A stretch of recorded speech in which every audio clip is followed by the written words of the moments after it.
সাবেক ভূমিমন্ত্রী সাইফুজ্জামান চৌধুরী অবৈধ টাকার পাহাড় তার। আদালতের নির্দেশে তার গুলশানে দুটি ফ্ল্যাটের মালামাল ক্রোক করতে গিয়ে চোখ কপালে উঠে গেছে সবার। ওই দুটি ফ্ল্যাট থেকে 5টি বিলাসবহুল গাড়ির চাবি, রোলেক্স সহ 8টি দামি ঘড়ির প্যাকেট, ওয়ারেন্টি কার্ড, দামি সব আসবাব, 300-র বেশি কোট, 532-টির বেশি টাই, 100-র বেশি কামিজ ও 3 সেট মুক্তার গয়না ইত্যাদি পাওয়া যায়।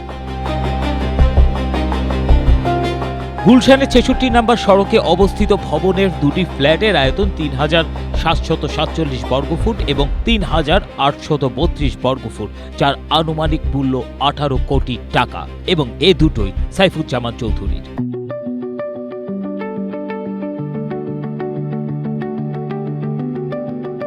পাঁচটি বিলাসবহুল গাড়ির মাঝে একটি BMW গাড়ির চাবিও পাওয়া গেছে ফ্ল্যাটে। রোলেক্স ঘড়ির ওয়ারেন্টি কার্ডের তথ্য অনুযায়ী 18 ক্যারেট হোয়াইট গোল্ডের ঘড়িটির বর্তমান বাজার মূল্য 20 লাখ টাকারও বেশি।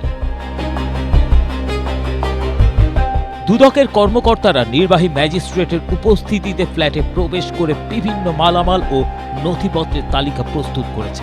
কাজ শেষ করে এইসব মালামাল আদালতকে বুঝিয়ে দেয়া হবে। রাজনৈতিক পট পরিবর্তনের পর সাইফুজ্জামান চৌধুরীর বিরুদ্ধে অবৈধ সম্পদ অর্জন এবং বিদেশে বিপুল পরিমাণ সম্পদ গড়ে তোলার অভিযোগ অনুসন্ধান করে দুদক। পরে তার বিরুদ্ধে একাধিক মামলাও দায়ের করা হয়।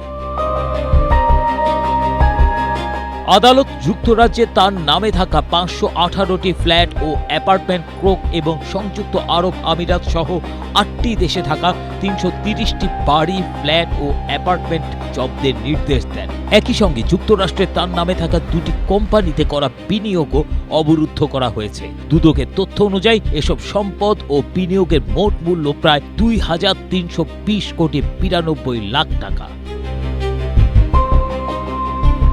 ABM Asaduzzaman, Asia post.